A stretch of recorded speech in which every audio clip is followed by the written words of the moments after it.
ఇది బహుశా కాస్త పెద్దగా ఆర్గనైజేషన్స్ లో ఉండొచ్చు కాక, కానీ మీరు చూస్తే కనుక అక్కడ ఇలాంటి ఫైర్ ఎక్స్టింగ్విషర్స్ చాలా చిన్న బాటిల్స్ లో ఉంటాయి. ఎలా ఉంటాయని నేను చెప్తాను. ఒక్కసారి కింద పెడుతున్నాను, అలాగే కొంచెం నాట్ అన్ ఇష్యూ.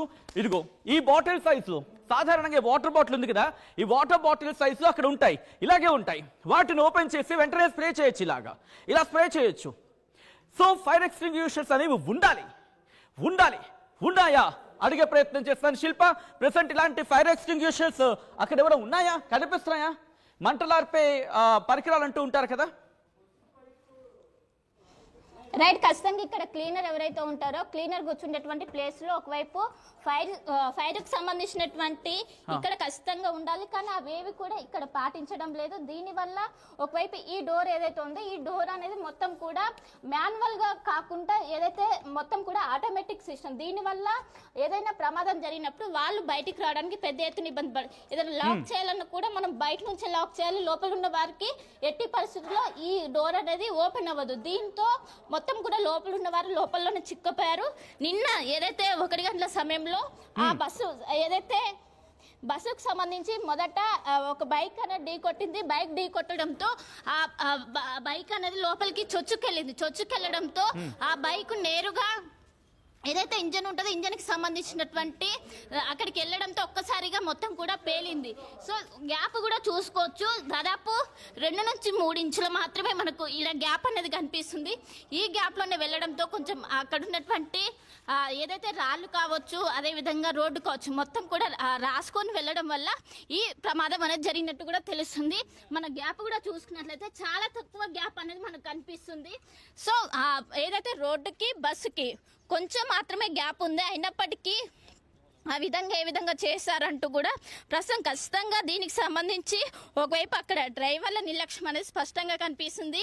ఎప్పుడైతే చిన్న చిన్న మంటలు వచ్చాయో వెంటనే ఎవరైతే లగేజ్ దగ్గర ఉన్నటువంటి క్లీనర్ని వెంటనే అలర్ట్ చేసి తీసుకెళ్లారు, కానీ లోపల ఉన్నటువంటి ఎవరైతే ప్రయాణికులు ఉంటారో వాళ్ళకి ఎలాంటి అలర్ట్ ఇవ్వలేదు. వెంటనే మంటలని వెంటనే స్ప్రెడ్ అవడంతో అందరూ కూడా అగ్నికి ఆహుతైతే అయ్యారు.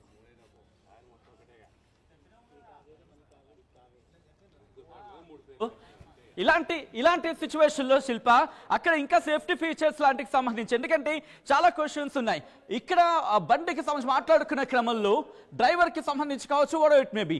సో అక్కడ ఒకసారి లోపలికి వెళ్ళి చూపించే ప్రయత్నం చేయండి.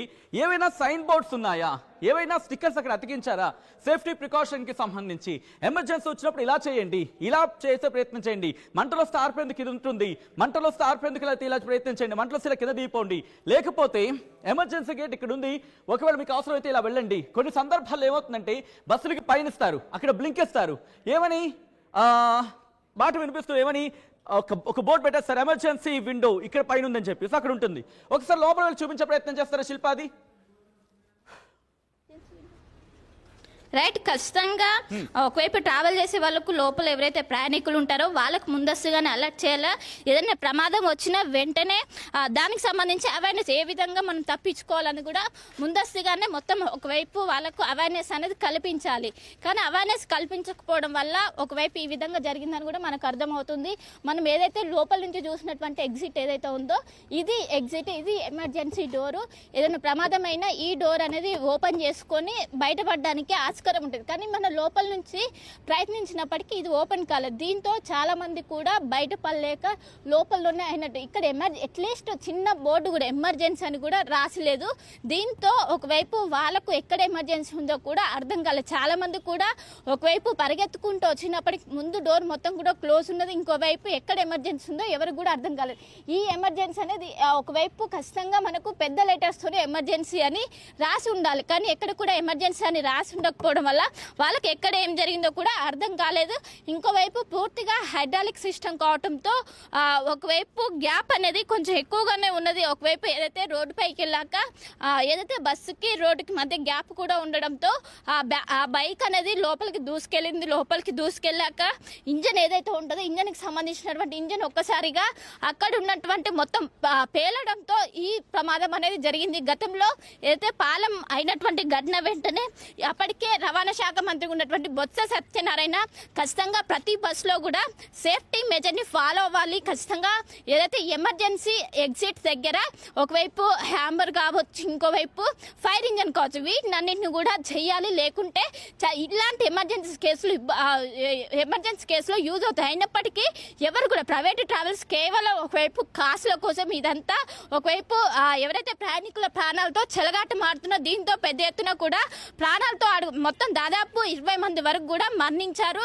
నిన్న జరిగినటువంటి ఘటనలో మొత్తం మీద ఏదైతే వేమూరి కావేరీకి సంబంధించినటువంటి ఏదైతే ఉంటుందో ఆ ట్రావెల్స్కి సంబంధించి ఇప్పటికే ఏదైతే యాక్సిడెంట్ గురైనటువంటి బస్సు పైన అనేక చలాన్లు ఉన్నాయి. ర్యాష్ డ్రైవింగ్ కావచ్చు, ఇంకోవైపు చాలా వరకు కూడా ఫిట్నెస్ లేని బస్సులను ఇంకా నడుపుతున్నారు. ఫిట్నెస్ లేని బస్సుల కారణంగానే ఇదంతా జరిగిందంటూ కూడా ఒకవైపు అక్కడ గాయపడ్డటువంటి ఎవరైతే బయటపడ్డారో వాళ్ళందరూ కూడా చెప్తున్నటువంటి పరిస్థితి. కాకపోతే ఒక్కసారిగా దీంతో యావత్ భారతదేశం కూడా ఉలిక్కి పడింది.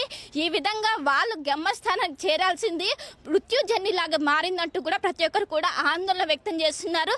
ఏదైనా బయటికి వెళ్ళాలన్నా కూడా ప్రస్తుతం అటు ట్రావెల్స్ బస్సు కావచ్చు, ఇంకోవైపు ఏది నమ్ముకోవాలన్నా కూడా ప్రస్తుతం అయితే భయాందోళనకరంగా మారింది. ప్రస్తుతం ఎమర్జెన్సీ కావచ్చు, ఎమర్జెన్సీ ఎగ్జిట్ అనేది చాలా క్లియర్గా ఉండాలి. కానీ ఎక్కడ కూడా ఎమర్జెన్సీ ఎగ్జిట్ అనేది క్లియర్గా లేకపోవడంతో వాళ్ళకు అవగాహన లేదు. లోపల ఉన్నటువంటి వాళ్ళు రాత్రిపూట కోవడంతో పడుకొని వాళ్ళు లేచే సమయంలోనే ఇంతటి ఘోరం జరిగింది. ఖచ్చితంగా దీనిపైన ఒకవైపు రవాణా శాఖ దృష్టి పెట్టాలా, ప్రతి బస్సును కూడా ఫిట్నెస్ చెక్ చేయాలంటూ కూడా ఇక్కడ ఉన్నటువంటి ఎవరైతే స్థానికులు ఉంటారో వాళ్ళందరూ కూడా చెప్తున్నారు. ఉండే ప్రయత్నం చేయండి. విజువల్స్ మీరు చూస్తున్నారు వాటి టీవీ స్క్రీన్ మీద. నిన్న 9:30 గంటలకు రాత్రి అరౌండ్ ఆ ప్రాంతంలో బయలుదేరింది ఏది ఈ వేమూరి కావేరీ ట్రావెల్స్ బస్. ఆ తర్వాత అర్ధరాత్రి ఎగ్జాక్ట్లీ 3:30 ఈ ప్రమాదం జరిగింది. కారణం సేఫ్టీ ఫీచర్స్కి సంబంధించి నేను మీకు చూపించే ప్రయత్నం చేస్తున్నాను. ఈ ఘటనకు సంబంధించి ఒక్కసారి నేనున్నాను కదా, ఇది మీరు ఒక స్లీపర్ కోచ్ ఫర్ ఎగ్జాంపుల్ నేను చెప్పే ప్రయత్నం చేస్తున్నాను. ఇది ఒక స్లీపర్ కోచ్లో ఉన్నామనుకుందాం. సో ఇలా ఉంటాం మనం, ఇలా ఉంటారు, ఇలా నార్మల్గా ఉంటారు మీరు స్లీపర్ కోచ్లో ఉన్నప్పుడు. ప్రమాదం జరిగింది.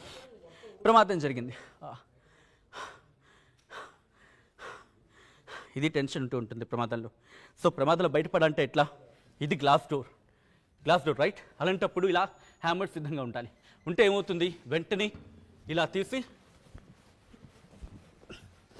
కొట్టే దెబ్బకి గ్లాస్ బ్రేక్ అయిపోద్ది.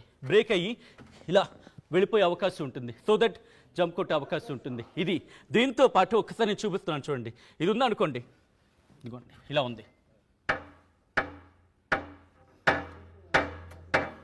సో ఇలా ఒక 4-5 షాట్ గట్టిగా కొట్టే గ్లాస్ బ్రేక్ అయిపోద్ది. అండ్ ఇది కూడా ఇంకా బ్లంట్గా ఉంది, ఇంకా షార్ప్గా ఉంటాయి అవైతే. సో ఇక్కడ ఇలా హ్యాండిల్గా దగ్గరగా ఉండాలి, ఇలా ఉండాలి. ఎలా ఉన్నా ఓకే, బట్ షార్ప్గా ఉంటే కొంచెం అవుతుంటుంది. ఇలాగే హ్యాంగర్ చేస్తుంటూ ఉంటాయి. ఉన్నాయా ఫస్ట్ చెక్ చేసుకోండి ఏసీ కోచ్లో వెళ్తే. రెండోది మంటలు అయితే పరిస్థితి ఏంటి? ఫైర్ ఎక్స్టింగ్విషర్ కార్బన్ డైఆక్సైడ్కి సంబంధించి దీన్ని ఎలా ఓపెన్ చేయాలి? ఎంతమందికి తెలుసు? పోనీ ఇది కూడా పక్కన పెడతా, ఎందుకంటే ఇది కాస్త భారీగా ఉంటుంది కొన్ని సందర్భాల్లో. అండ్ ఏసీ కోచెస్కి సంబంధించి మాట్లాడుకునే క్రమంలో వాటికి పక్కన కొన్ని సందర్భాలు మీరు గమనిస్తే ఇలా ఉన్నప్పుడు ఒక రెడ్ బాక్సెస్లా ఇంత టిన్స్లా ఉంటూ ఉంటాయి. అవి ఫైర్ ఎక్స్టింగ్విషర్కి సంబంధించి. నిజంగా ఉందా? ఇది ప్రయాణికులు కనీసం ఒక సుత్తి ఇవ్వలేమా? ప్రయాణికులకి ఇవ్వలేమా? ఒక సుత్తి మనం ఇవ్వలేకపోతున్నాం. ఒక సుత్తి కనీసం పక్కన పెట్టలేకపోతున్నాం. ప్రయాణికుల భద్రత విషయంలో కనీస భద్రత ఇవ్వలేకపోయిన పరిస్థితి మంది ఈరోజు ట్రావెల్స్కి సంబంధించి. మనిషి చేతులతో ఎంత కొడితే పగులుతుందండి? వాడు చెయ్యి ఇరిగిపోవాలా? ఒక మనిషి చేత్తో కొట్టే బదులు ఒక మనిషి చేత్తో కొడితే గ్లాసు పగిలేదానికి ఒక ఆయుధాన్ని ఉపయోగించి పగిలేదానికి ఎంత ఉంటుంది? మంటలు ఆర్పే ఎలా ఆర్పుతాడు?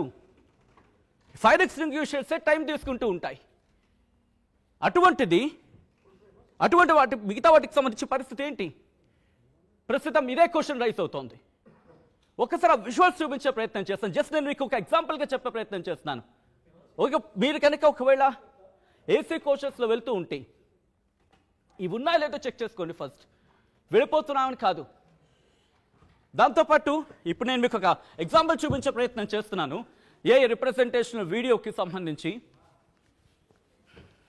ఆ విజువల్ చూస్తే ఇది రిప్రజెంటేషన్ వీడియో. ఆ వీడియో నేను మీకు చూపించబోతున్నాను. ఆ వీడియో చూడండి ఒకసారి. ఇదిగో ఇది ఇలా ఒక్కసారి చూడొచ్చు. ఇది ఏ రిప్రజెంటేషన్ వీడియో. ఆ బైక్ దీని కిందకి వెళ్ళిపోయింది.